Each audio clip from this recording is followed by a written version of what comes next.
Estoy en prisión preventiva hace 11 años. En septiembre mi papá tiene su segundo infarto. Me despedí sin saber que era para siempre y no que era hasta el otro jueves. Se condena sin pruebas. Es un negocio monstruoso el que hay. Yo creo que la finalidad es que se mueran todos adentro. Yo siempre digo, a mí me lo llevaron bien y me lo devolvieron en un cajón. Nos arruinaron la vida. Es una venganza.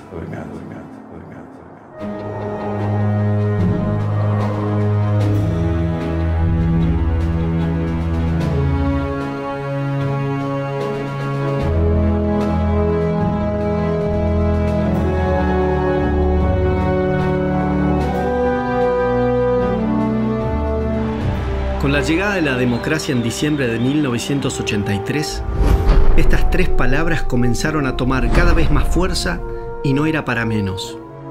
Los argentinos teníamos una gran necesidad de saber qué nos había pasado, qué había sido de miles de compatriotas y, por sobre todas las cosas, que se hiciera justicia. Con el tiempo, esas palabras dejaron de representar su real significado y se fueron acomodando un relato falaz y a la medida de intereses que poco o nada tenían que ver con la preservación de la memoria, para no volver a repetir errores, con la verdad y con la búsqueda de justicia.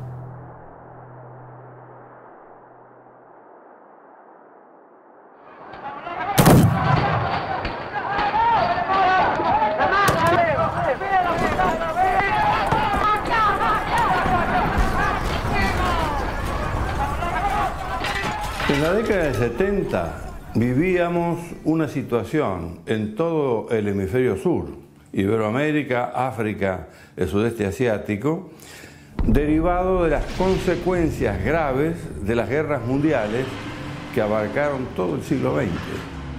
Y a partir del 47, es decir, 2 años después de la terminación de la Segunda Guerra Mundial, habida cuenta que Stalin no cumple los compromisos de los tratados de Potsdam y Yalta, se inicia una nueva guerra mundial.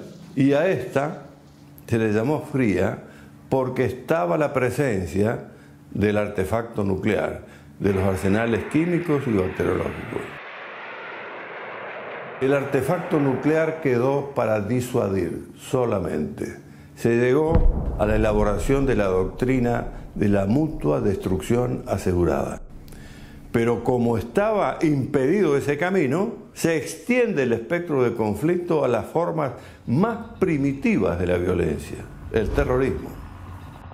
Y en la década del 70 estábamos en el cenit de esa guerra mundial, absolutamente diferente a las dos anteriores, que estaba planteándose un conflicto de culturas, es decir, una forma de vivir.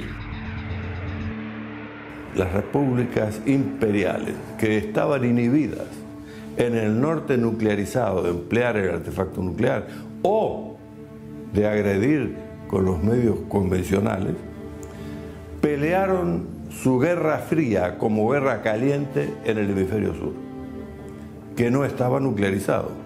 Ahí encontramos a Iberoamérica en una situación inédita. Procesos de descomposición política, económica y social, producto de la iniciación de guerras civiles que cabalgaban antiguos conflictos, que en ese momento era peronismo-antiperonismo. Era un conflicto social que hoy le llaman grieta, pero la grieta es muy antigua en la Argentina. Año 59, ingresan oficiales y suboficiales del ejército cubano por las quebradas del norte a Salta e instalan en Orán la primera escuela de formación de cuadros oficiales y suboficiales revolucionarios para la guerrilla. Se iniciaba una agresión por invasión, como lo dice el Tata Joffre en su último libro, Fue Cuba. Pero la Argentina ignoraba la posibilidad de esta agresión. Es más, entendía que la guerra mundial en acto no tocaba a Iberoamérica, que era un problema de las superpotencias. Y teníamos un problema estratégico acá, que se le dio tratamiento de seguridad pública. Actuó la policía. La Cámara Federal de lo Penal de la Nación se creó en el año 1971. Fue un diseño del ministro de Justicia, el doctor Jaime Perrió. Jaime Perrió había advertido que las fuerzas policiales y los juzgados federales, inconexos entre sí y desparramados por todo el país en donde se desarrollaban las actividades subversivas, estaban siendo superados ampliamente por la subversión y no eran eficaces. Entonces pensó en oponerles un organismo que tuviera asiento o jurisdicción en todo el país. Durante los casi 2 años que tuvo vigencia la Cámara Federal de la Nación, no hubo una sola impugnación de sus sentencias, no hubo una sola denuncia de torturas, no hubo ningún desaparecido. Tal como se daba el proceso político, era evidente que la victoria iba a corresponder a la fórmula Cámpora-Lima, que estaba secundada por un sector importante del terrorismo y que era obvio que iban a tratar de poner en libertad a todas aquellas personas que habían sido objeto de condena por parte nuestra. Y por añadidura también se iba a disponer la disolución de la Cámara Federal, tal como ellos mismos lo habían adelantado. A partir de ese momento de la disolución de la Cámara Federal, se produce la libertad simultánea de todos los personajes de la subversión que vuelven a la calle.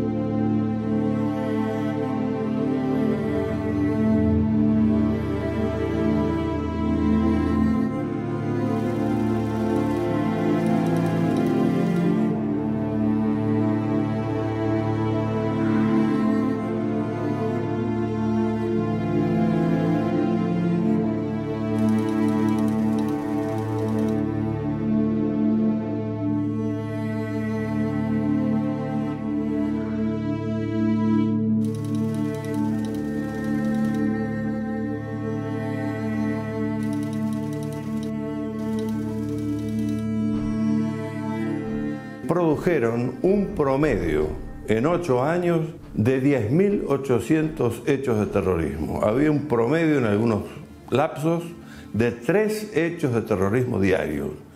Trajo un sacudimiento crítico en la sociedad que repercutió en la Cámara de Diputados. Hay que leer los discursos de ese momento de la oposición y del oficialismo, que gritaban desde el recinto al Poder Ejecutivo que esto no podía continuar, que era vergonzosa la situación que se estaba viviendo, ahogados en sangre.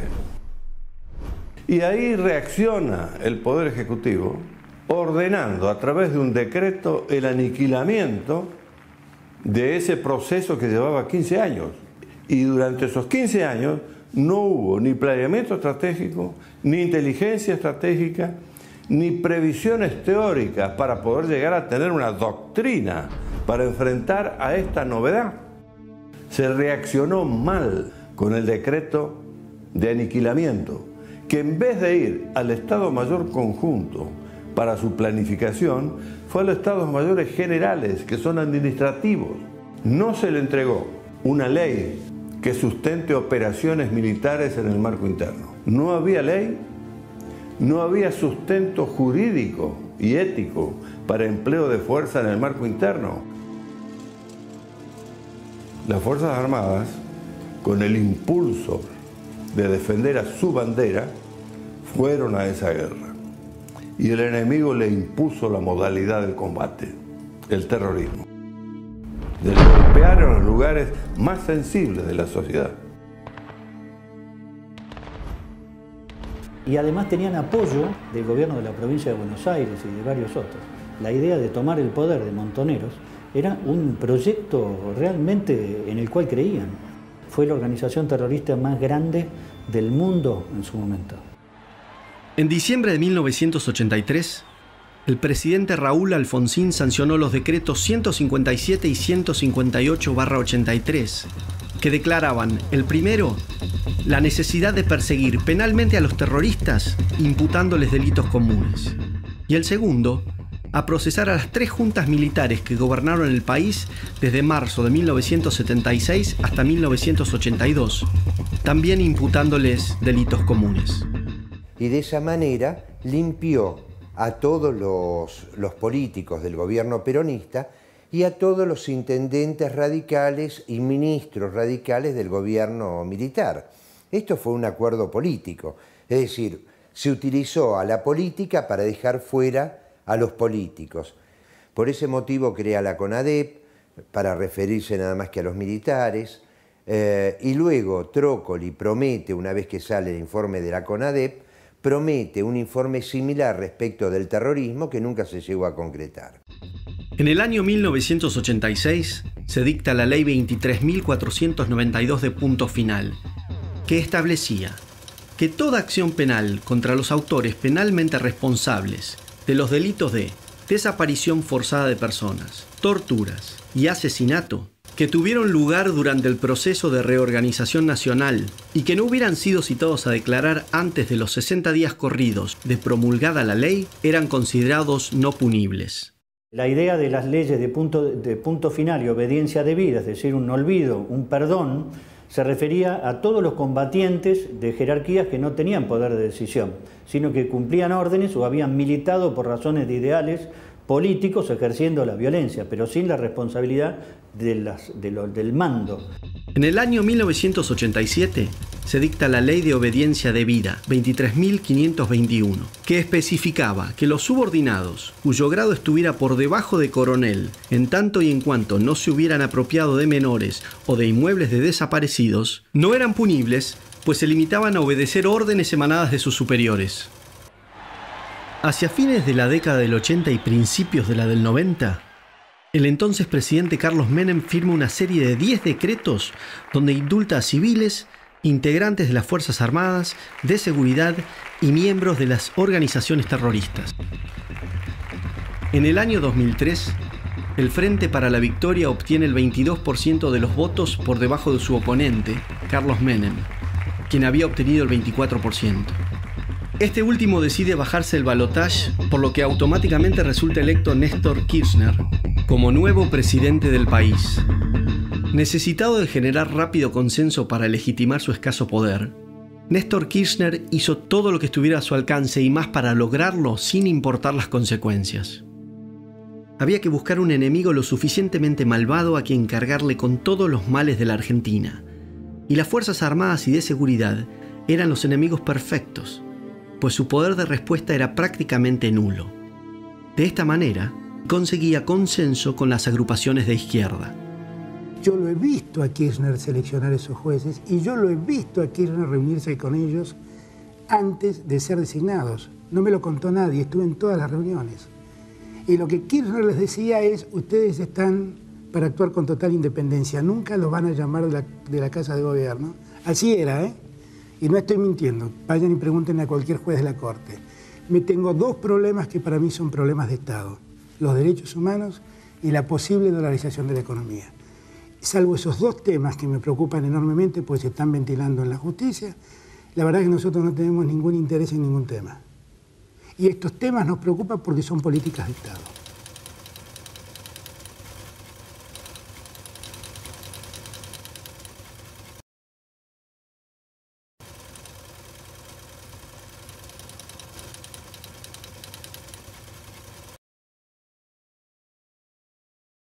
El adoctrinamiento y la subordinación de la justicia eran necesarios para llevar adelante su objetivo de ir por todo.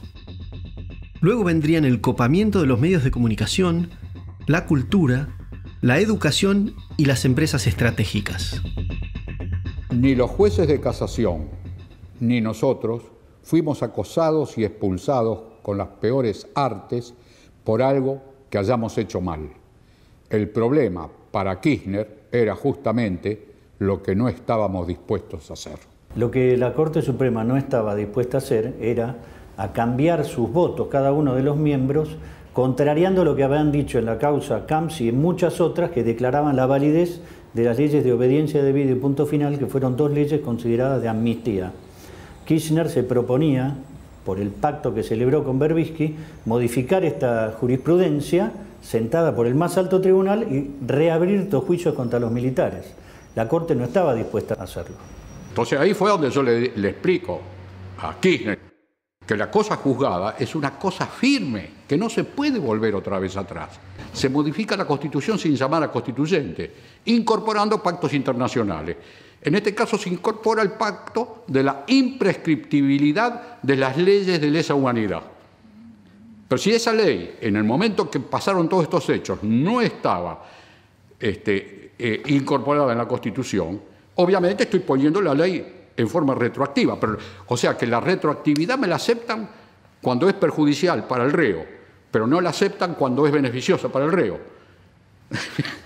Entonces, estas son las cosas que no podía hacer nuestra Corte, porque iba en contra de la naturaleza de las cosas.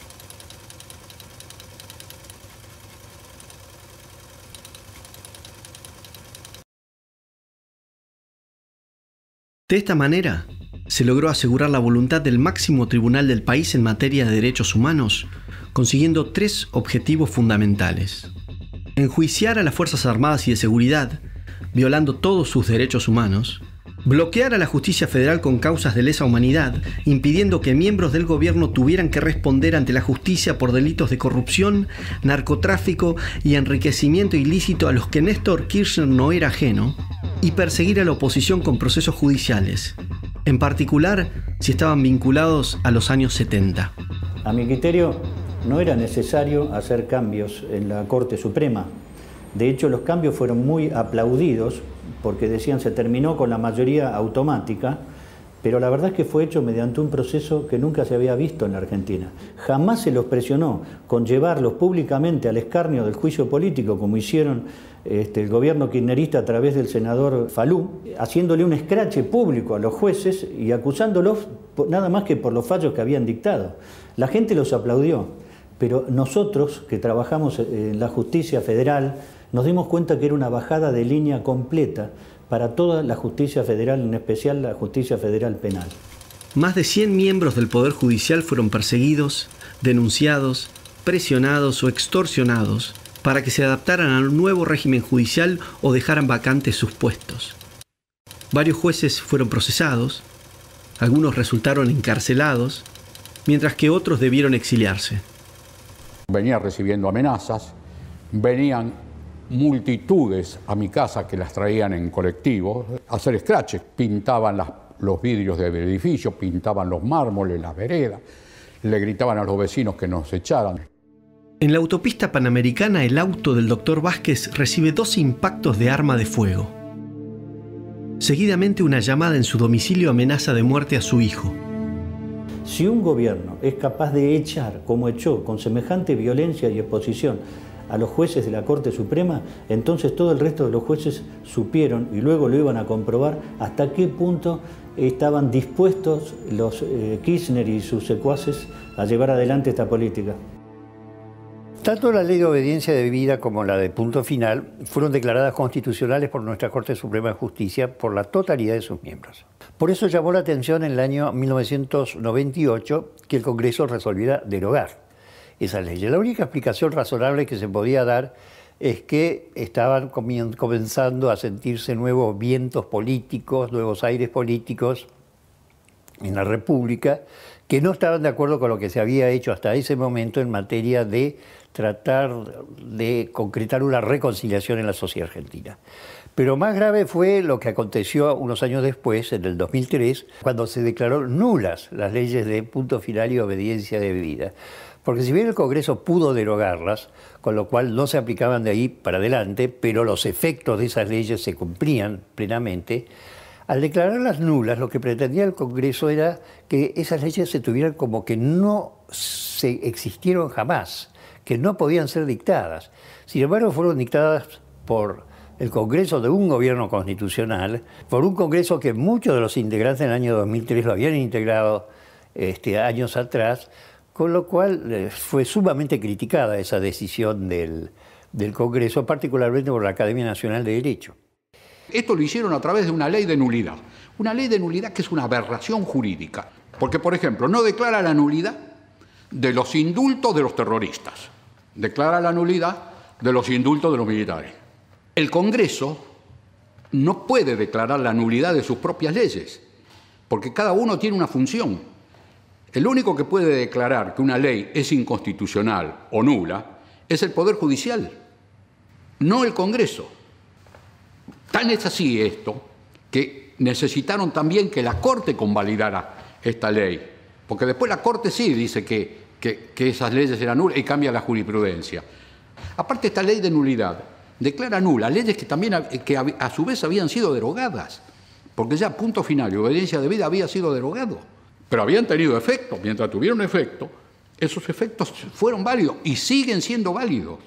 Llamó poderosamente la atención que esos indultos, que también habían sido declarados válidos por la Corte, en un momento dado, esa misma Corte, en el año 2005, los declara inválidos. La única explicación es que había cambiado la filosofía jurídica que existía en la mente de la mayoría de los nuevos jueces de la Corte, según los cuales, en la medida que se indultaba a personas que estaban involucradas en la comisión de hechos de delitos de lesa humanidad, tales actos no podían ser aceptados por el ordenamiento jurídico argentino.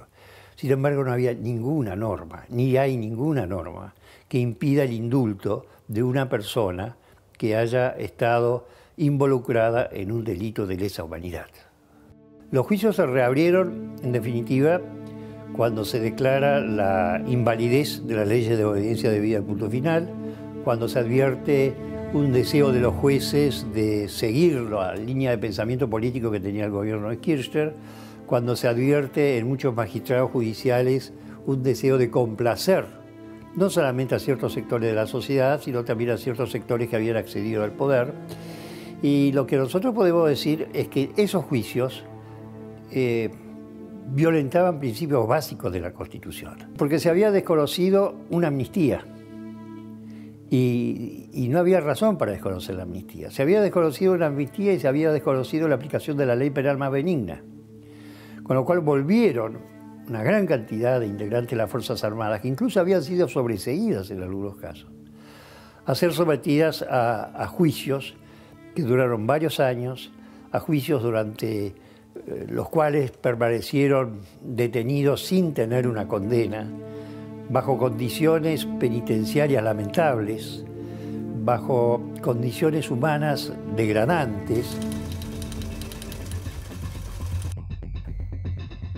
La categoría lesa humanidad o delitos contra el derecho de gentes fue una creación surgida en el Acuerdo de Londres del año 1945, exclusivamente para juzgar a los nazis, no a otra cosa, no tiene un efecto expansivo, porque de esa manera se estaría aplicando una analogía penal.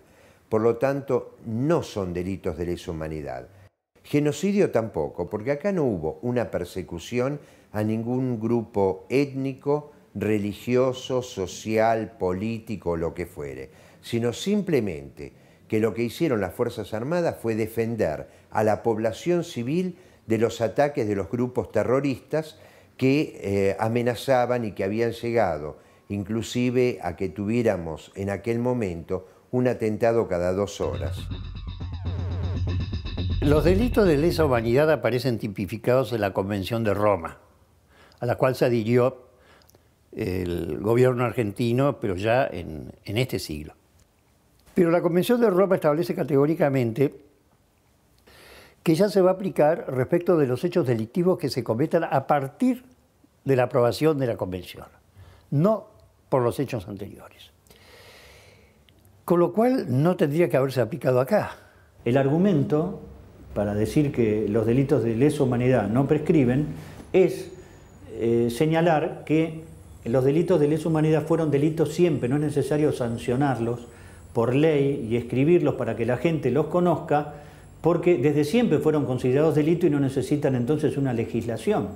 Con esto, por ejemplo, no están de acuerdo la casi totalidad de los penalistas de todo el mundo, incluido, por ejemplo, los miembros de la Cámara Federal que juzgaron a los comandantes. Porque a ninguno de los comandantes los condenaron por delitos de lesa humanidad. A Videla, Masera y Agosti les declararon prescriptos algunos delitos. Entonces, si los camaristas de la Cámara Federal en lo penal, a los cuales se los ha alabado durante estos últimos 30, 40 años, no conocían la definición de delito de lesa humanidad, ¿cómo lo va a conocer un subteniente o el cabo Primero González de la policía de la provincia del Chaco? Es un absurdo. Todos los principios referentes a la imprescriptibilidad de los delitos de lesa humanidad, todos los principios referentes a la inaplicabilidad de la ley retroactiva más benigna para los delincuentes de lesa humanidad, todo eso está prohibido por la Convención de Roma.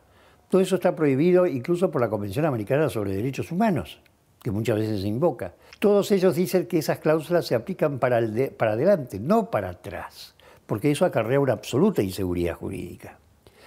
Y viola nuestro artículo 18 de la Constitución, según el cual nadie puede ser sometido a un juicio sobre la base de leyes que no estaban en vigencia cuando se comete el hecho que se cuestiona.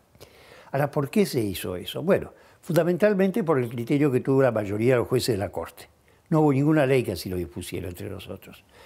Pero los integrantes de la mayoría de la Corte, los jueces Lorenzetti, Hayton del Olasco, Maqueda y los demás magistrados que nombró el gobierno de Kirchner, con algunos agregados como Petracchi. Petracchi cambió de criterio completamente.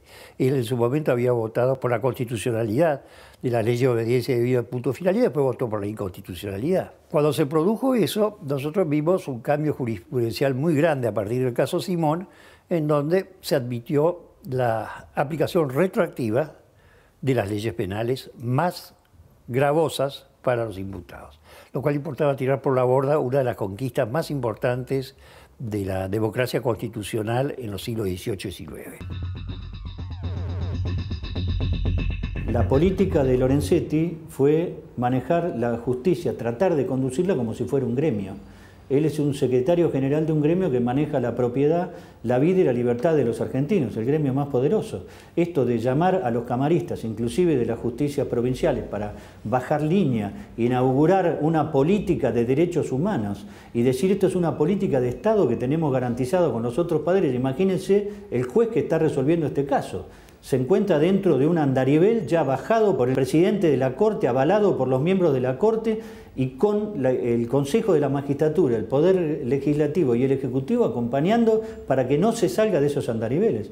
El condicionamiento a la independencia de ese juez es manifiesto y es la primera vez que ocurre eso en la Argentina.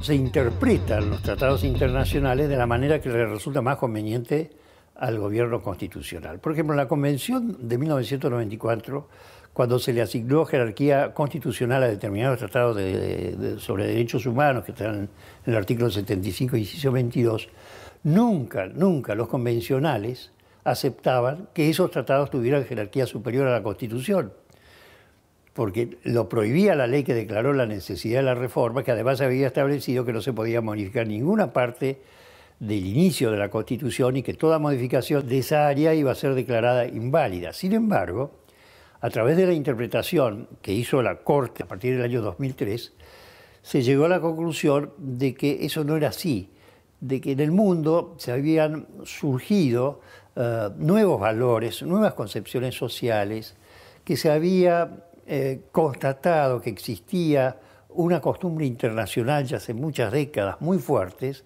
en virtud de la cual no se podía permitir la aplicación de esa legislación más benigna a los autores de delitos de lesa humanidad.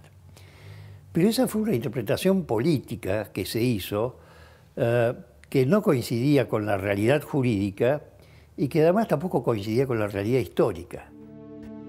La instauración de justicia legítima, proclamando que los jueces deben abandonar la imparcialidad, un valor destacado en todo el mundo. Imagínense un juez parcial, un juez militante. Cuando un país se embarca en una aventura semejante y cuenta con la complicidad del Poder Judicial, el Legislativo y el Ejecutivo, ¿a qué se llega? A lo que es hoy Venezuela. Ninguna cárcel argentina cuenta con una infraestructura seria para atender casos gerontológicos y más casos de estrés agudos o crónicos. En los casos de lesa humanidad, lo que pasa es que son gente que muchos de ellos están sometidos a proceso, no tienen condena, ven que otros de iguales en delito no lesa salen tranquilamente excarcelados y esto los mantienen pese a que hay una ley clara y precisa que dice que a los 70 años se los puede sacar. Papá, después de varios procesos que ya lo habían comenzado a perseguir, llamémoslo así, judicialmente por los temas estos de lesa humanidad, es arrestado, es detenido y encarcelado. Habiendo sido ya juzgado durante el gobierno de Alfonsín y declarado libre de culpa y cargo, o sea que lo juzgaron 2 veces por la misma causa. Estaba destinado en Bahía Blanca y era auxiliar de personal. No tenía contacto con operaciones ni con inteligencia, no tenía ningún contacto con eso. La causa que le endosaban a él era ser cómplice y miembro de una asociación ilícita, es decir, el ejército era una asociación ilícita para la justicia y él era parte de esa asociación ilícita y cómplice de haber participado en la detención y desaparición de X cantidad de personas, muchos de los cuales estaban vivos. En realidad él fue condenado en primera instancia, no tenía sentencia firme. Fue condenado a cadena perpetua, como todos. La negación de la prisión domiciliaria simplemente se reduce en que era parte del plan de esta injusticia en crear una pena de muerte encubierta. Destaco también los padecimientos que sufrió en los juicios, que más que juicios eran unas farsas a nivel de lo que podría haber sido la Rusia de Stalin, en donde había tribunas colmadas de gente insultando y arrojándole cosas.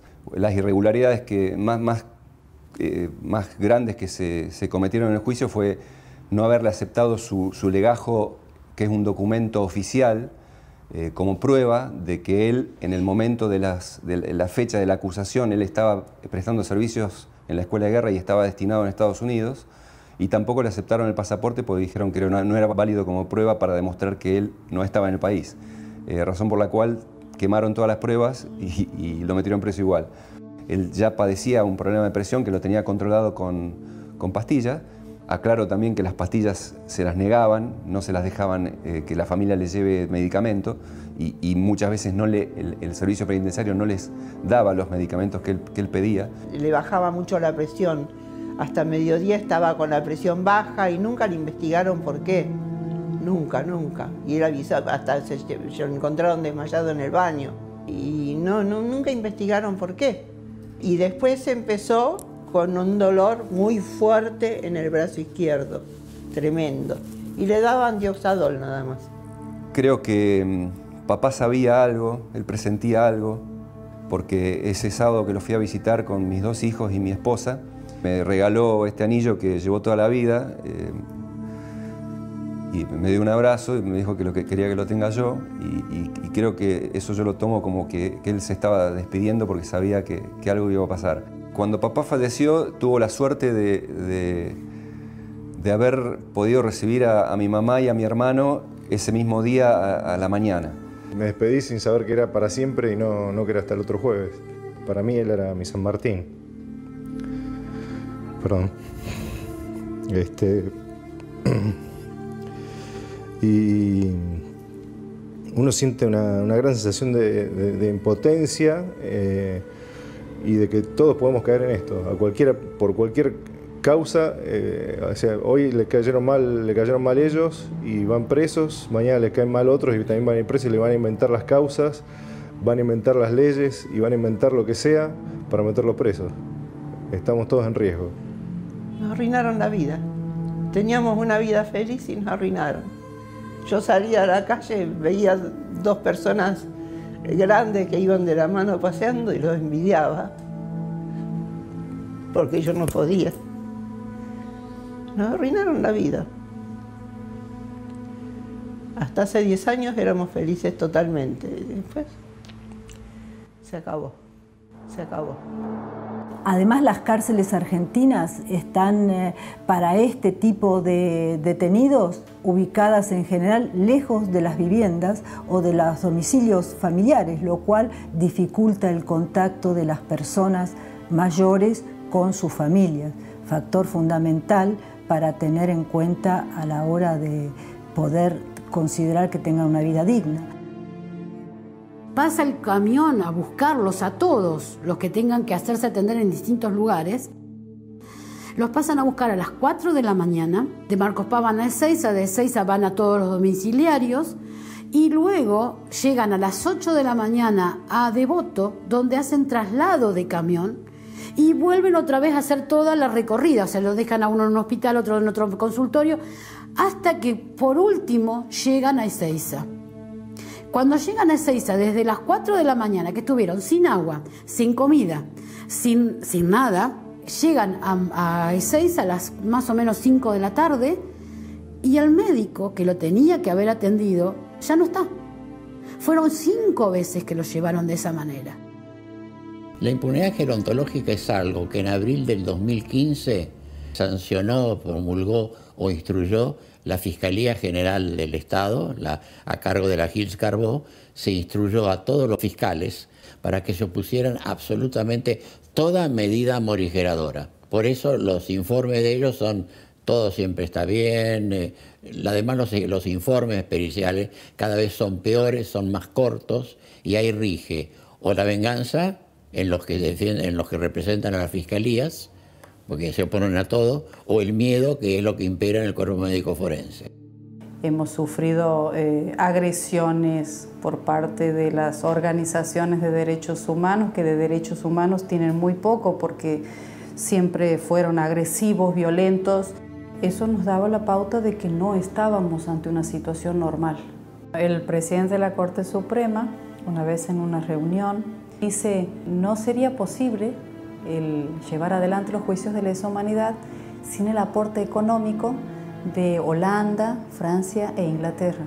Es un negocio monstruoso el que hay. Entonces, ¿qué les puede importar que se hayan muerto, por ejemplo, detenidos, presos, algunos condenados, otros con prisión preventiva eterna, si el presidente del máximo tribunal del país está sosteniendo la mentira por una cuestión económica? Cuando nosotros le hicimos un pedido al ministro de Justicia acerca de que la Secretaría de Derechos Humanos de la Nación funcione como querellante del Estado argentino, nos contestaron tristemente de que eso era una obligación. Si el Estado es el encargado de acusarme, castigarme y pone todos sus órganos para hacer eso, entonces nosotros estamos totalmente desvalidos. Porque ellos dicen que hay una independencia de poderes, o sea que el Ejecutivo, el Judicial y el Legislativo no tienen nada que ver en las cuestiones de los juicios de lesa humanidad, que cada uno actúa en su ámbito diferente. Entonces yo le digo, ¿por qué la Secretaría de Derechos Humanos querella? Si la Secretaría de Derechos Humanos no pertenece al Legislativo ni al Judicial, pertenece al Ejecutivo. Entonces hay una inmiscusión de uno de los poderes sobre el otro. ¿Y qué es lo grave? Que ellos están avalando juzgamientos irregulares, están avalando procesos irregulares, y eso es un delito, porque lo está haciendo el Estado. Es vergonzoso, tanto que yo, que estaba contra los militares, termino peritando para ellos. En los primeros años del gobierno de Alfonsín, yo peritaba para los organismos de derechos humanos. Cuando yo comencé a decir que estaban violando los derechos humanos ellos, entonces me pusieron de lado. La verdad no está planteada públicamente. La política de defensa del Estado ha sido reemplazada por la política de derechos humanos. Y la política de derechos humanos es un arma estratégica. Nada tiene que ver con los derechos humanos. Están en nuestra Constitución. No hay ningún país comunista que respete un solo derecho humano o que tenga derechos humanos establecidos en sus constituciones. Es una terrible paradoja que el Estado, que ordenó a las Fuerzas Armadas hacerse cargo de terminar con el tema de la violencia ejercida contra toda la sociedad por los grupos armados terroristas, y ante la incapacidad de una clase política que no estuvo para nada a la altura de las circunstancias, hoy sea querellante en los juicios de lesa humanidad, que permita que personas ancianas sean denigradas en falsos juicios, que se los condene de antemano, que sufran todo tipo de maltrato, tanto físico como psíquico, que se les niegue tratamiento médico y que se los abandone a su suerte. Es un fenómeno muy complejo el tema de los juicios. Creo que es la materialización de una venganza, por un lado, es decir, hay sectores que no han cesado en sus intentos por golpear a las Fuerzas Armadas. En algún momento lo hacían con arreglo a las bombas, a los atentados. Hoy lo hacen conforme a una vía institucionalizada, manipulada por la política, pero que tiene el mismo efecto, ¿no? Hay una revancha de lo que fue una guerra, que en términos bélicos un sector la perdió, fue el sector de las izquierdas revolucionarias, de las izquierdas armadas. Ahora sigue la guerra de la política. Otro factor es el factor económico. Hay gente que ha hecho mucha plata con el tema de los 70 y tiene que mostrar una eficacia judicial que materialice la lucha de tantos años en el terreno de la política, pero que en cierto sentido es una lucha en terreno de lo material también. El caso que más sobresale es el de Sueños Compartidos, ¿no? Que atrás de una épica de la lucha de Madres de Plaza de Mayo, estafaron al Estado y con ello al pueblo argentino con casas que jamás se construyeron, con sumas multimillonarias. Con lo cual hay gente que efectivamente ha vivido muy bien en función de todo lo que pasó. Podemos hablar de las leyes de indemnizaciones, leyes que son tan laxas en su formulación que han permitido un sinfín de indemnizaciones a gente que después reapareció, con lo cual, digamos, ha habido un sector que yo llamo los empresarios de los 70. Los empresarios de los 70 son los tipos que han vivido gracias al conflicto de los 70, pero en el hoy. Y después está el sector de la política, un sector de gente al buen estilo Néstor Kirchner, que en los 70 no tuvo ni arte ni parte, y después reinventó su propia biografía personal para hacernos creer que él tuvo una participación orgánica dentro de estos grupos revolucionarios, y sin embargo, durante su intendencia, por ejemplo, y la gobernación de Néstor Kirchner en el sur, jamás se acercaron a los grupos de Madres de Plaza de Mayo, no les prestaban ni siquiera el Zoom de un colegio para poder hacer los actos los 24 de marzo. Usó los 70 para montar una épica gubernamental que disparó la legitimidad hacia arriba, de la cual él carecía ni bien inició su tramo presidencial. Pasó a ser el paladín, ¿no?, de estas causas. La militancia en las organizaciones del peronismo revolucionario, la UES, Montoneros, FAP, Sacerdotes por el Tercer Mundo y FAL, la tradición guevarista del PRT, Ejército Revolucionario del Pueblo, y las tradiciones socialistas y comunistas. Acá hay una falla de nuestra clase política en el sentido de no haber ofrecido a los jóvenes una épica que le pusiera los ojos en la frente y les quitara los ojos de la nuca. Tenemos jóvenes que hablan como viejos, jóvenes que te hablan sobre la revolución, jóvenes que te hablan sobre las conquistas sociales y ese tipo de cuestiones, mientras tenemos otros países donde los jóvenes están hablando sobre la robótica, sobre cómo mejorar el día a día efectivo de cada país y venden menos humo. La acción psicopolítica desarrollada en paralelo con la acción judicial por Horacio Berbisky desde el CELS y desde la prensa han encerrado en una tenaza a la población argentina. Nos quedamos sin fuerzas armadas para atender a los reales riesgos estratégicos de este tiempo y nos quedamos sin poder judicial, en particular con la justicia federal penal. Hoy no tenemos jurisprudencia válida porque se han llevado por delante todos los principios del derecho penal.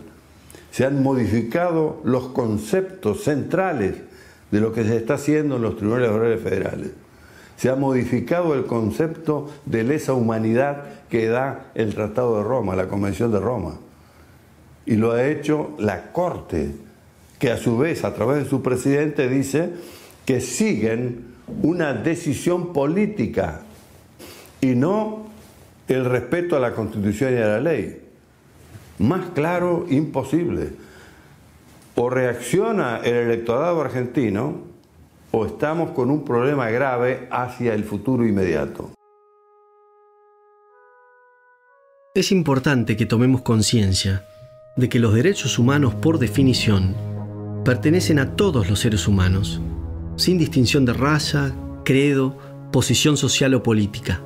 Es fácil reconocerlos en quienes son nuestros iguales. La grandeza radica en reconocerlos en aquellos que son completamente distintos a nosotros.